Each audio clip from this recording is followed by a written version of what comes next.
ครับสวัสดีพี่น้องชาวไทยทุกคนนะครับพบกับผมจ็อกเกอร์คิงชาแนลวันนี้ตามเคยมาเล่น ROV กันนะครับซิลไต่แรงค์กันครับตอนนี้แรงค์ยังอยู่ตกต่ำมากครับอยู่แพลตตินัมอยู่เลยนะครับโอ้ยมาปุ๊บก็เจอนักมวยตอดมานะครับเจ็บจี๊ดเลยมาไวโอเลตตอดขึ้นเรียบร้อยตอนนี้มูลานมาสมทบไงวุบนี่เติมเลือดไปก่อนครับมานาจะได้หนีมากมานาเปลืองใช้สกิลแล้วเปลืองมานาครับแพนด้าอยู่เลนกลางจังหวะนี้เลนกลางมีประเด็นเกิดขึ้นเฟิร์สบัตครับเรียบร้อยเลนกลางมีการบวกกันเกิดขึ้นทาร่าจังหวะนี้ว่าไงโอ้ยโดนเอาครับมันต้องเอามังกรกันแน่ครับแน่นอนเพื่อนแน่นอนครับอยู่ใช่เปล่านั่นไงโอ้ยเรียบร้อยมังกรเป็นของหมอนั่นว่าไงได้อยู่ไหมได้อยู่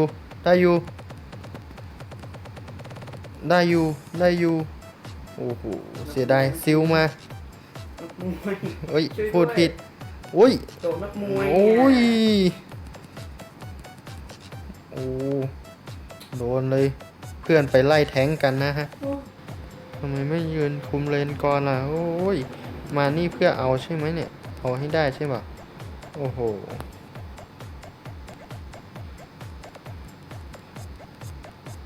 นี่ไงแทงมันมาแล้วเดี๋ยวมันก็เปิดอันติเนี่ยทาร่าขึ้นไปพร้อมกับหลุมปิงมีการบวกไหม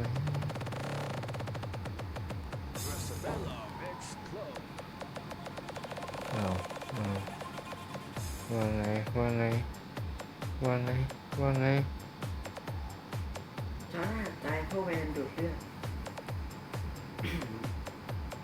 โจมตีอะไรเพื่อนนี่ไงมันโดนโจมตีอยู่อะ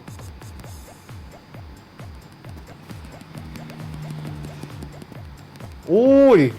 ระเบิดเลยจากการน้ำมวยตัวแสบนั่นละมุดลาดเจ๋งมากเพื่อนเอาเพื่อนจังหวะนี้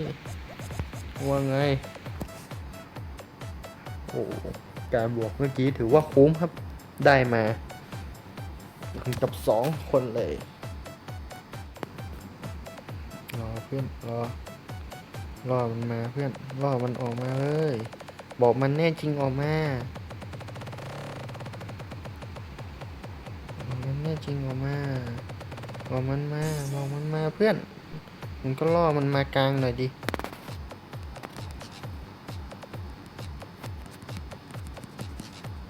โอ้ย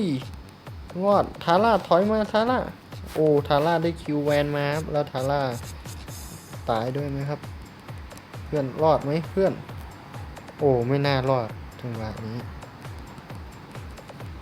คิดถูกแล้วที่ไม่ไปนี่เละเป็นโจ๊ก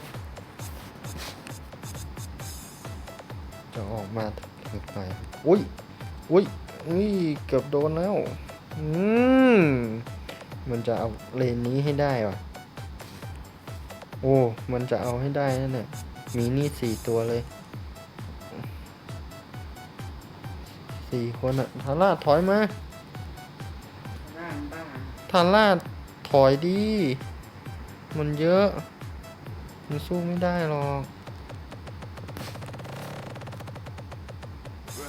มันเยอะกว่าแต่ถ้าเราวิ้งวับเนี่ยได้อยู่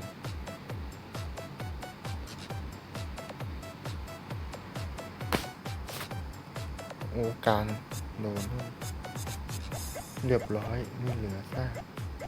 ทาร่ามาเดียวๆแบบนี้ว่าไงไปแล้ว ใกล้ตายไหม สตันมันสตัน อุ้ยอุ้ย เลือดไม่มีเลือดอ่ะมันอะ อุ้ยไม่เป็นไรถอยมาเลยอุ้ยถอยเพื่อนถอยแม่อุ้ย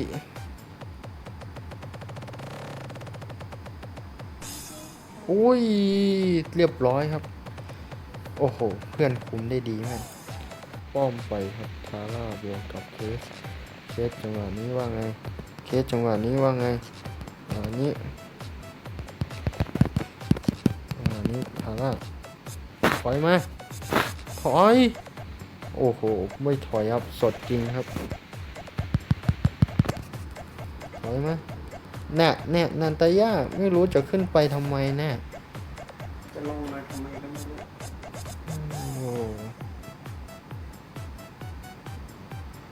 ขึ้นไปหรออ้าว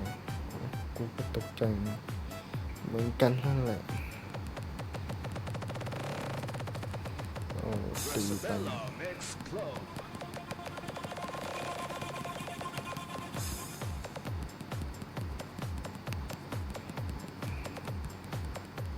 โอ้มานาไม่มี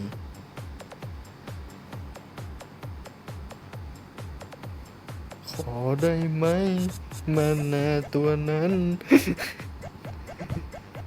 ขอได้หรือเปล่า มันจะตายแล้วเร็ว โอเค ขอบคุณ เฮ้ยกำลังออกของ ใจเย็นเอาแวนว่าไงแวน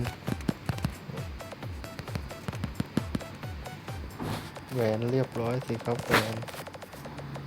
มันถ่ายโอนไม่ได้เหรออุ้ยหมัดไฟเดี๋ยวไม่โดน ยืนอยู่กันสามโอ้โดนนะเดี๋ยวแวบเนี่ยเดี๋ยวแวบเนี่ยเอานี้ก่อนแม่งเลยแชมป์เปิดอันติก่อนแม่งเอาเลยพี่เลือดไม่มีแล้ว ไม่มีเลือดไม่มีเลือด พี่ไม่มีเลือดถอยก่อนไม่มีเลือดแล้วถอยเพื่อนถอย I am ไม่มีเลือดนี่ว้าตกใจแม่งรอให้กูไป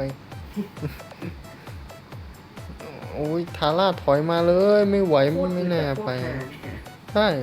อึดชิบหายน่ะอึดกันนั่นน่ะดูอึดกันจริงโอ้ยแวบต้องแวบแล้วโอ้ย ยังได้มาอยู่ครับจังหวะ นี่ นี้ นาตาย่าทำอะไรน่ะ ยืนอยู่ แต่ก็ได้อยู่เอาไหมฟ้ามเหรอเดี๋ยวมันเปิดอันติแน่นอนเนี่ยนี่รออยู่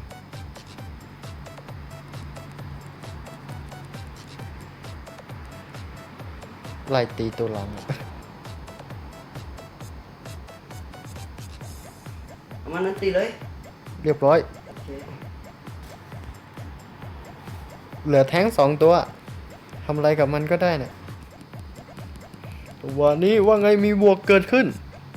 เอาแล้วไงอุ้ยเข้ามาถูกไหมเอาตายเลยครับแพนด้าบอกแล้วแทงหน่อยแทงเลยโอ้ เกียร์แทงเลย อะไรเนี่ยเอา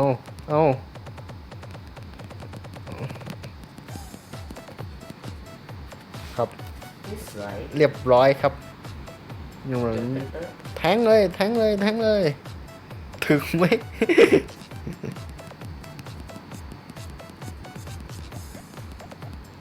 เอาครับจบอย่างรวดงาม ดาวขึ้นแล้วครับโอ้โหไว้เจอกันใหม่ครับจากจ็อกเกอร์คิงชาแนลMVP ไป